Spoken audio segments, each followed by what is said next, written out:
Hey guys, welcome back. তো মই আজি আপোনালোকৰ লগত ডিসকাস কৰিম এতিয়া মাৰ্কেটত যোনবিলাক স্মাৰ্টফোন এভেইলেবল হৈ আছে সেইবিলাকত কোনবিলাক প্ৰচেছৰনো ইউজ কৰা হয়। আপোনালোকে নিশ্চয় শুনিছে এইটো স্মাৰ্টফোনৰ এইটো প্ৰচেছৰ ব্যৱহাৰ কৰা হৈছে বা এইটো স্মাৰ্টফোনৰ এইটো প্ৰচেছৰ আছে।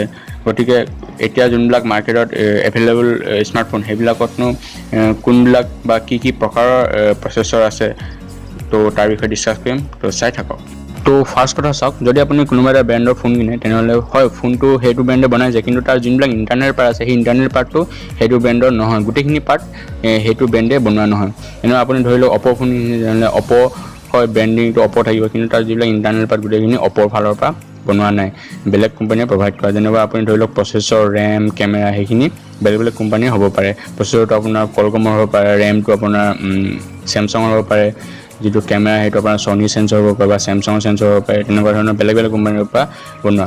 গতিকে আজি আমি প্ৰচেছৰৰ কথা ক'ম, প্ৰচেছৰ কোনবিলাকনো প্ৰচেছৰ ইউজ কৰা হয়।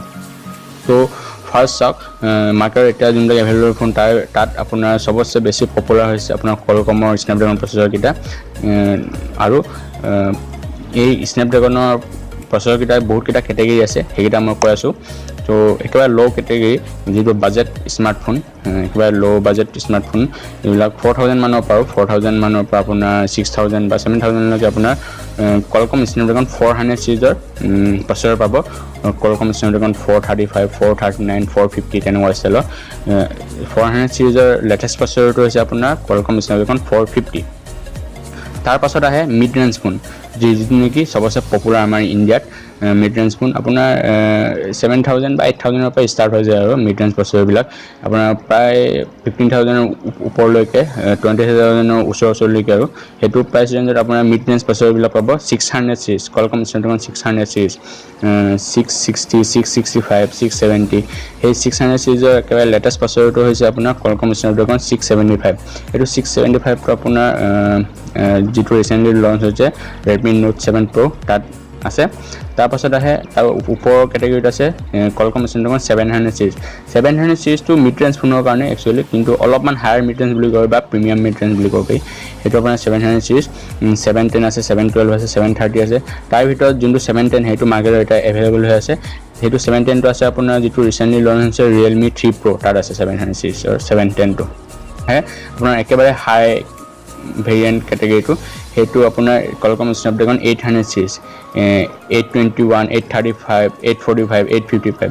800 চিৰিজৰ একেবাৰে লেটেষ্ট প্ৰচেছৰটো হৈছে আপোনাৰ 855। এই 800 চিৰিজটো আপোনাৰ যোনবিলাক ফ্লেগশ্বিপ ফোন বা হাই স্পেচিফিকেশ্যন থকা ফোন সেইবিলাকত 800 চিৰিজৰ প্ৰচেছৰ তাত লগোৱা হয়। একেবাৰে লেটেষ্ট প্ৰচেছৰটো 855। এতিয়া মাৰ্কেটত 845টো এভেইলেবল হৈ আছে। 855টো ভালকৈ এভেইলেবল হোৱা নাই, গতিকে 855টো আপোনাৰ চেমচাং গেলেক্সি S10 বা S10 প্লাছত আছে 855টো। আৰু 845টো আপোনাৰ মাৰ্কেটত এতিয়া ভালকৈ এভেইলেবল আমাৰ ইণ্ডিয়াত। কলকমৰ পাছত আহে আপোনাৰ মেডিয়াটেকৰ প্ৰচেছৰবিলাক আগতে ভাল নাছিলে, সিমান ভাল নাছিলে। মেডিয়াটেকৰ প্ৰচেছৰবিলাক ফকটি আছিলে, কিন্তু পি চিৰিজ যোনটো আহিছে মেডিয়াটেক হেলিঅ' পি চিৰিজ, সেইটো আপোনাৰ ভাল আছে। সেইটো মিড ৰেঞ্জ ফোনৰ কাৰণেহে, ফ্লেগশ্বিপ ফোনৰ কাৰণে মেডিয়াটেকৰ লগত কোনো প্ৰচেছৰ নাই। যেনেকৈ কলকমৰ লগত 800 চিৰিজ আছে ফ্লেগশ্বিপ ফোনৰ কাৰণে, তেনেকৈ মেডিয়াটেকৰ লগত ফ্লেগশ্বিপ ফোনৰ কাৰণে কোনো প্ৰচেছৰ নাই। কেৱল আছে যোনবিলাক মিড ৰেঞ্জ ফোন সেইবিলাকৰ কাৰণে আছে পি চিৰিজটো, P30, P60, P70 আছে, P90 আছে। যিটো নেকি P70 সেইটো মাৰ্কেটত এভেইলেবল আছে। P90টো আপোনাৰ মাৰ্কেটত কোনো স্মাৰ্টফোনত অহা নাই এতিয়ালৈকে, কিন্তু সিহঁতৰ ফালৰ পৰা লেটেষ্ট প্ৰচেছৰটো P90। P70টো আপোনাৰ এভেইলেবল হৈছে আপোনাৰ যিটো ৰিয়েলমি U1 তাত P70 আছে। তাৰ পাছত আহে আপোনাৰ এক্সাইনছ প্ৰচেছৰবিলাক। এক্সাইনছটো একচুৱেলি চেমচাঙৰ পৰা অহা প্ৰচেছৰবিলাক, চেমচাঙে বনোৱা প্ৰচেছৰবিলাক এক্সাইনছ প্ৰচেছৰ। চেমচাঙৰ ফোনবিলাকত চেমচাঙে একেটা ফোনেৰে দুটা ভেৰিয়েণ্ট উলিয়ায়, এটা স্নেপড্ৰেগন ভেৰিয়েণ্ট, এটা এক্সাইনছ ভেৰিয়েণ্ট। ফৰ এক্সাম্পল যদি চেমচাং গেলেক্সি S9 বা S10টোৱে চাওঁ তেনেহ'লে তাৰ এটা ভেৰিয়েণ্ট আপোনাৰ স্নেপড্ৰেগন ভেৰিয়েণ্ট পাব, একেটা ফোনতে বেলেগ এটা ভেৰিয়েণ্ট আপোনাৰ এক্সাইনছৰ প্ৰচেছৰ পাব। এক্সাইনছৰ লেটেষ্ট প্ৰচেছৰটো হৈছে আপোনাৰ এক্সাইনছ 9820, সেইটো আপোনাৰ চেমচাং গেলেক্সি S10 আৰু S10 প্লাছত আছে। গতিকে মই কলকম স্নেপড্ৰেগনৰ প্ৰচেছৰৰ কথা কওঁতে কৈছিলোঁ যে কলকম স্নেপড্ৰেগন 855টো চেমচাং গেলেক্সি S10 আৰু S10 প্লাছত আছে।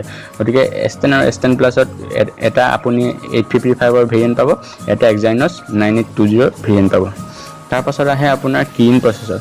কিন প্ৰচেছৰটো একচুৱেলি হুৱাৱে ব্ৰেণ্ডে বনোৱা প্ৰচেছৰবিলাক কিন প্ৰচেছৰ সেইটো একচুৱেলি আপোনাৰ হুৱাৱে ফোনবিলাকত পাব আৰু যোনবিলাক হনৰ ফোন আছে সেইবিলাক পাব যেহেতু হনৰটো হুৱাৱেৰ পৰা অহা বা যেটো হনৰ পেৰেণ্ট কোম্পানী সেইটো হৈছে হুৱাৱে গতিকে হনৰ ফোন আৰু হুৱাৱে ফোনবিলাকত কিনৰ প্ৰচেছৰ পাব কিনৰ আছে সিহঁতৰ বহুতকেইটা চিৰিজ আছে 960 আছে 970 710 আছে কিন 980 আছে যেটো লেটেষ্ট প্ৰচেছৰ কিন 980 সেইটো আপোনাৰ হুৱাৱে P30 Pro আছে গতিকে এইখিনি আছিল যোনটো এন্ড্ৰইড প্লেটফৰ্মৰ এটা যোনবিলাক প্ৰচেছৰ ইউজ হৈছে এইকেইটা প্ৰচেছৰ ইউজ হৈছে তাৰ পাছত আপুনি যদি iOS টো চাই তেনেহলে এপলৰ এটা সিহঁতৰ নিজৰ বনোৱা প্ৰচেছৰ সিৰিজ আছে এটো আপোনাৰ বায়োনিক এ সিৰিজ এটো লেটেষ্ট প্ৰচেছৰটো হৈছে আপোনাৰ বায়োনিক A12 হেতে যদি এই গোটেইখিনি প্ৰচেছৰ যদি বেঞ্চমাৰ্ক বা সিহঁতৰ পাৰফৰম্যান্সৰ বেঞ্চমাৰ্ক যেটো আছে এটো যদি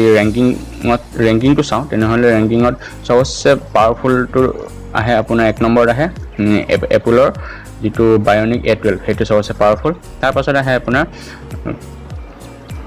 Qualcomm Snapdragon 855 3 নম্বৰত আহে আপোনাৰ Exynos 9820 আৰু 4 নম্বৰত আহে আপোনাৰ Kirin 980 গতিকে আজি ভিডিঅ'টো মানে যদি ভিডিঅ'টো ভাল লাগে তেনেহলে ভিডিঅ' লাইক শেয়াৰ কমেন্ট আৰু চেনেলটো